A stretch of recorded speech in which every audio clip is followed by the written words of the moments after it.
Assalamualaikum warahmatullahi wabarakatuh. Perkenalkan, nama saya Adinda Siti Masito dari kelas 2 IPA 1 dengan NPM 191FF03013. Di sini saya akan menjelaskan tentang Computer Aided Drug Design atau Discovery. Pernahkah Anda memikirkan bagaimana awal mula suatu zat kimia atau molekul itu bisa menjadi obat? Pertanyaan tersebut adalah pertanyaan yang memerlukan jawaban panjang dan menarik. Suatu molekul bisa menjadi obat bukan karena memang sudah diketahui begitu saja sebagai obat. Perlu proses yang panjang untuk mengetahui bahwa suatu molekul dapat menjadi obat, termasuk untuk obat yang ditemukan secara kebetulan. Setiap molekul obat memiliki kisahnya masing-masing, sehingga terpilih dan dinobatkan sebagai obat. Ingat, setiap obat adalah molekul, tapi tidak setiap molekul adalah obat.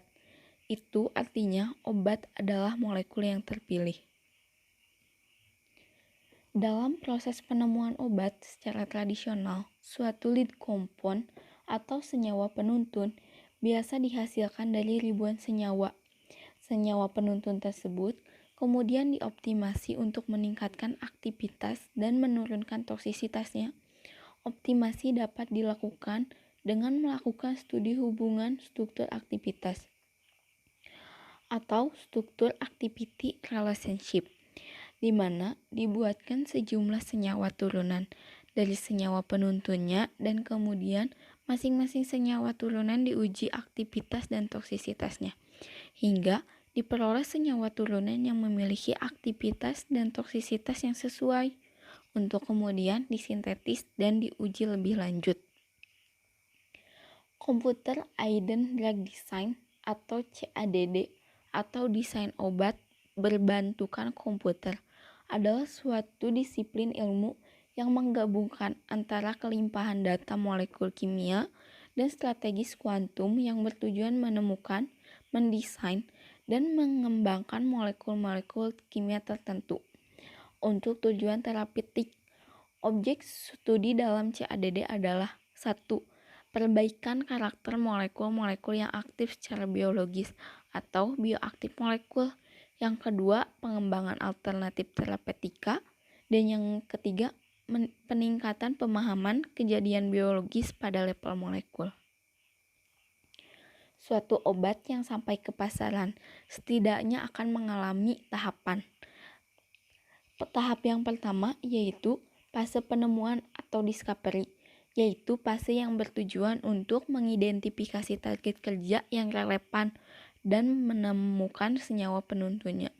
Yang kedua, fase desain obat yang bertujuan untuk mengoptimasi senyawa penuntun, yaitu untuk mendapatkan senyawa turunan yang lebih aktivitas lebih kuat dengan toksisitas yang lebih rendah.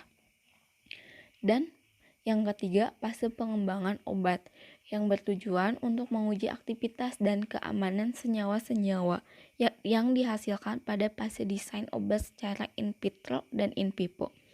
Fase ini meliputi uji praklinis dan uji klinis. Uji klinisnya dari fase 1, 2, 3, dan 4. CADD diklasifikasikan menjadi yang pertama, struktur based drug design atau SBDD. SBDD tergantung pada ketersediaan informasi struktur 3D molekul target. Teknik yang menonjol pada kelompok ini adalah penambatan molekul atau molekular docking dan dinamika molekul atau molekular dinamik.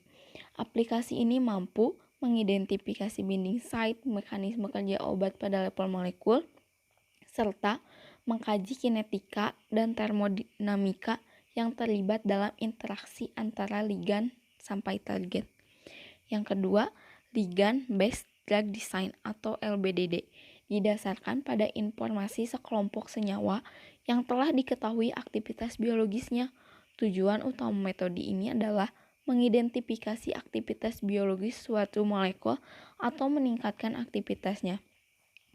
Metode yang paling umum adalah HKSA atau hubungan kuantitatif struktur aktivitas atau QSAR, Quantitative Structure Activity Relationship.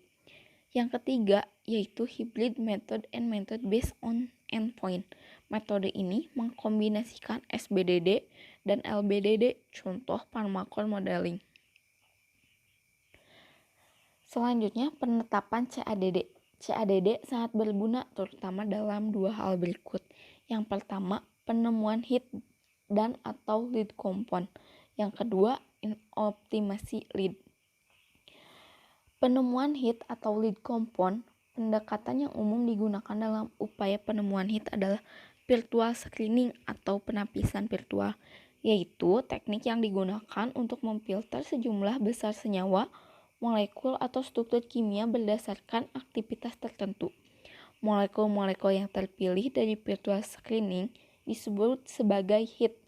Hit selanjutnya di-screening lebih lanjut untuk mendapatkan lead atau penuntun.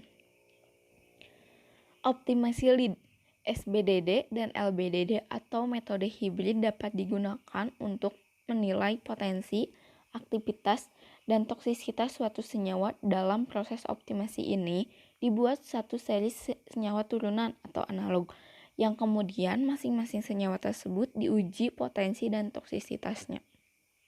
Cukup sekian dari saya, mohon maaf bila ada kesalahan dan mohon maaf bila ada penjelasan yang kurang. Wassalamualaikum warahmatullahi wabarakatuh.